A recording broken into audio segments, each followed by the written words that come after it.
They thought my briefcase held a secret that would land me in jail. But the truth inside was far more powerful and would expose a different kind of crime altogether. The cherry red and blue lights flashed in my rearview mirror like a sudden, violent migraine. My heart didn't just sink. It plummeted, a stone dropping into a cold, dark well. I was driving a 7-year-old sedan, not a sports car. I was wearing a tailored suit, not street clothes. I was doing exactly the speed limit in a quiet suburban neighborhood on my way to the most important presentation of my architectural career. I hadn't broken a single law, but when you look like me, sometimes that doesn't matter. I pulled over, my hands gripping the wheel at 10 and 2, just like they teach you. I killed the engine, rolled down my window, and placed my hands on top of the steering wheel in plain sight. The whole routine, a dance I'd learned from a young age, a choreography of de-escalation. The officer ambled up to my window, his movements slow and deliberate, a predator sizing up his prey. He was a big guy, mid-40s, with a face that looked like it had been chiseled from granite and left out in the sun too long. His name tag read, Miller. "License and registration," he grunted, not making eye contact, instead letting his gaze drift over my passenger seat, where my polished leather briefcase sat. "Of course, officer," I said, my voice steady, betraying none of the adrenaline coursing through my veins. I moved slowly, deliberately, narrating my every action. "I'm just reaching into the glove compartment now." He watched my hands like a hawk. I passed him the documents. He glanced at them for a fraction of a second before his eyes snapped back to the briefcase. "What's in the bag?" he asked, his tone shifting from bored routine to pointed suspicion. "My work, officer. I'm an architect. I have a presentation this morning." A smirk played on his lips, a tiny, ugly thing. "An architect, huh? You look a little stressed for an architect. You got anything in this car I should know about?" The question hung in the air, thick and poisoned. He wasn't asking. He was accusing. "No, sir," I said, keeping my voice level. "Just my models and my blueprints." "Models and blueprints," he repeated, drawing the words out, making them sound like code for something illicit. He tapped his thick finger on my car door. "I'm going to need you to step out of the vehicle, sir." My blood ran cold. This was it, the escalation point. "Officer, with all due respect, may I ask why? Have I done something wrong?" "I smell marijuana," he said flatly. It was the oldest, laziest lie in the book. My car smelled like the leather cleaner I'd used yesterday, and the faint scent of coffee from my morning thermos. Nothing else. "There is no marijuana in my car, officer. You're welcome to look around the vehicle, but the briefcase is my private property." I said it with more confidence than I felt. That briefcase was everything. He chuckled, a dry, humorless sound. "That's where we disagree. Your private property is now a point of interest in my investigation. Pop the trunk." I did as he asked, my mind racing. The presentation for the Nightingale Children's Hospital was in less than an hour. The culmination of 2 years of my life's work, my make-or-break moment at the firm, was sitting in that briefcase. I couldn't be late. After a cursory and performatively rough search of my trunk and back seat, he came back to the briefcase, which I'd taken out and placed on the hood of my car. "Open it," he commanded. My hand rested protectively on the handle. Inside were not just blueprints, but delicate, intricate scale models I had spent hundreds of hours crafting by hand. They were fragile, irreplaceable. "Officer," I pleaded, my professional calm finally starting to crack. "Please, be careful. Everything in there is for my presentation. It's extremely delicate." His eyes lit up with a cruel sort of glee. He saw my concern not as a professional's plea, but as an admission of guilt. He thought he'd hit the jackpot. "Oh, delicate, is it?" "I bet it is. I've heard it all before. Money, drugs, contraband. You people are all the same, trying to talk your way out of it. My jaw tightened. You people? You heard me, he snarled, his hand inching towards his hip. Now for the last time, open the damn briefcase, or I'm cuffing you for obstruction and will open it down at the station. Your choice. I looked at his smug, triumphant face, convinced he had caught a big-time criminal. I looked at my briefcase, containing the project that was meant to be my legacy, a place of healing for sick children. And in that moment, a cold, hard clarity washed over me. I wasn't going to let this man, with his cheap taunts and baseless accusations, destroy my future on a roadside whim. I met his gaze, my fear replaced by a sudden, icy resolve. "All right, officer," I said, my voice dangerously calm. "You want to see what's inside? We'll do it your way. We're going to the station, but I have one condition. When I open it, I want your supervising officer present, and I want it recorded." A flicker of something, surprise, annoyance, crossed Miller's face before being replaced by a mask of condescending amusement. He clearly thought I was bluffing, trying some kind of reverse psychology I'd seen on a TV show. "Oh, a real sea lawyer, are we? Fine by me. You want an audience for your big bust, you got it. More witnesses the better when we find what I know you're hiding." He wrenched my arms behind my back with unnecessary force, the cold metal of the handcuffs biting into my wrists. He didn't read me my rights, he just shoved me towards his patrol car. "You're making this a whole lot worse for yourself, buddy," he muttered as he pushed me into the back seat. The world warped into a mess of wire mesh and smudged plastic. I watched my own car, my tailored suit now wrinkled, my dignity eroding with every passing second, shrink in the distance. The clock on the dashboard read 8:15 a.m. My presentation was at 9. My entire career, the countless all-nighters, the sacrifices, the sheer force of will it took to get to this point, was ticking away in the back of a police cruiser because a man with a badge had decided my skin color was probable cause. Miller got on the radio, his voice dripping with self-importance. "Dispatch. I'm en route with a suspect. Possible high-level narcotics transport. Requesting a supervisor meet me at the station for evidence processing. Yeah, this one thinks he's smart." The station was exactly as you'd imagine. Sterile, smelling of burnt coffee and disinfectant, buzzing with a low-grade tension. I was paraded through the main area like a trophy, Miller gripping my arm. A few officers glanced up, their faces a mixture of curiosity and indifference, before returning to their paperwork. I was a momentary diversion in their day. I was placed in a small gray room with a metal table and 2 chairs. Miller slammed my briefcase down on the table, the sound echoing off the cinder block walls.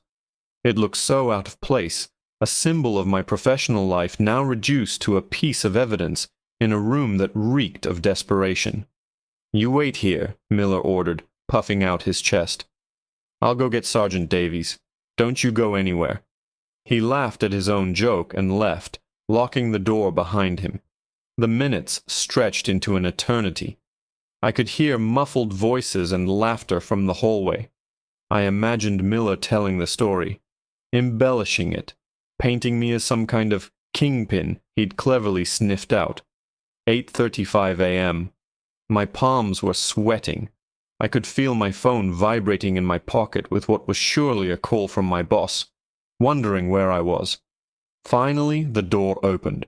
Miller walked in, followed by an older, heavier man with tired eyes and a salt-and-pepper mustache. His name tag read Davies. He looked at me, then at Miller, then at the briefcase, a deep sigh escaping his lips. This was clearly not how he wanted to start his morning. "This is him, Sarge," Miller said, practically bouncing on the balls of his feet. "Pulled him over, smelled weed. He got real protective over this briefcase here. Insisted on bringing the party to us. I think we're going to find the motherlode." Sergeant Davies ignored Miller and addressed me directly. His voice was calm, weary. "Son, My officer says he has reason to believe you're transporting illegal contraband in this case. You demanded I be present when it was opened. Is that correct?" "Yes, Sergeant," I said, my voice hoarse. "And I want this recorded. Officer Miller claimed he smelled marijuana, which was a lie. He is profiling me. I am an architect on my way to a career-defining presentation. That briefcase contains my work. I have nothing to hide, but I will not have my property or my character destroyed on the side of the road without witnesses." Davies held my gaze for a long moment, then nodded slowly. "Turn on the camera," he said to Miller. Miller fumbled with a small body cam, his smirk unwavering. He was sure of himself, convinced he was about to be the hero of the hour. He thought my demands were just the desperate flailings of a guilty man. "All right, Mr. Architect," Miller sneered, gesturing to the briefcase. "Showtime. Let's see all your little blueprints." I took a deep breath, my heart hammering against my ribs. This was it. The moment of truth. I slid the briefcase to the center of the table. My hands were shaking slightly as I reached for the twin combination locks. I looked up from the case and stared directly into Officer Miller's eyes, watching the smug certainty dance within them. He leaned forward, a predator ready to pounce on his kill. Sergeant Davies stood back, arms crossed, his expression unreadable. I spun the dials. The first lock sprang open with a sharp click. I spun the second. Click. The sounds were like gunshots in the silent room. I placed my fingers on the latches, flipped them open, and slowly, deliberately, began to lift the lid. As the lid opened, there was no sudden gasp, no shocking reveal of drugs or stacks of cash. Instead, what lay inside was a symphony of precision and artistry, a meticulously crafted 100-scale model of a children's hospital wing, sat nestled in custom-cut foam. It was a world in miniature. Tiny, perfectly rendered trees lined the walkways. A rooftop garden complete with microscopic benches and planters sat atop the structure. The building itself was a marvel of balsa wood, acrylic, and delicate cardstock, with transparent windows revealing intricately detailed interiors, patient rooms with tiny beds, a sun-drenched atrium, a colorful playroom. Rolled up neatly to the side were the corresponding architectural blueprints, bound in a professional navy blue ribbon. The silence in the room was absolute, broken only by the faint hum of the fluorescent lights. Miller's smug grin dissolved, replaced by a slack-jawed confusion. He stared at the model, his brain visibly struggling to reconcile the reality before him with the criminal fantasy he had constructed.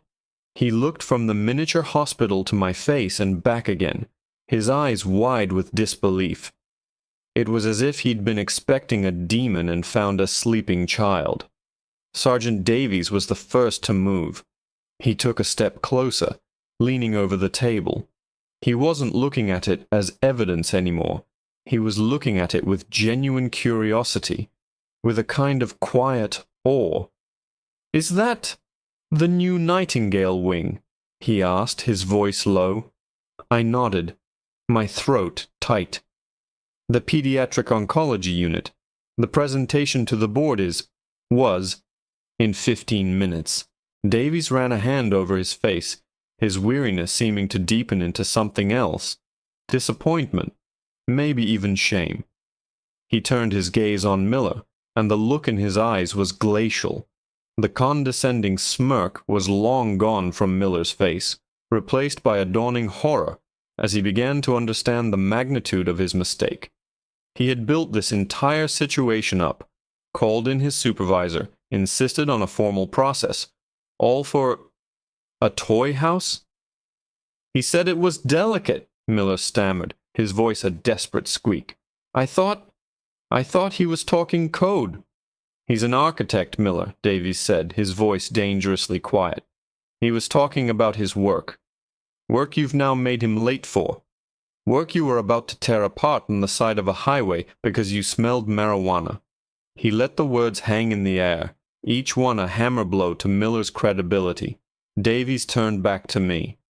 "I am sincerely sorry for this, Mr." He glanced at my license, which was still on the table. "Mr. Henderson, there was no cause for this stop. There was certainly no cause for this search." He reached forward and with a decisive click undid my handcuffs. The relief was instantaneous, a wave of warmth spreading through my numb wrists. "As for you," Davies said, rounding on Miller, who now looked about as small as the miniature figures in my model, "you're on desk duty, effective immediately. We're going to have a long talk about procedure, probable cause, and profiling. A very long talk. Now get out of my sight."